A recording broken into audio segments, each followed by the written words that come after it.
How to connect n8n with Trello. So in order to do that, first head over right here to your actual n8n workflow. Then I have my trigger, so let's add an action after that. Click onto this plus icon, click onto this search, and search right here for Trello. Once you have searched for that, you can find the application right here.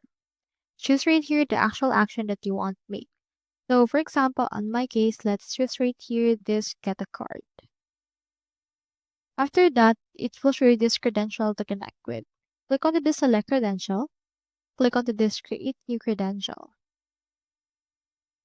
In there, you will be asked for the API key of your actual Trello as well as the API token. You can choose right here how you want it made, and from in there, you can just choose your actual fix option. You can see right here the sharing as well as the details for all of this. Once you're done, proceed to click on save in order to connect it directly.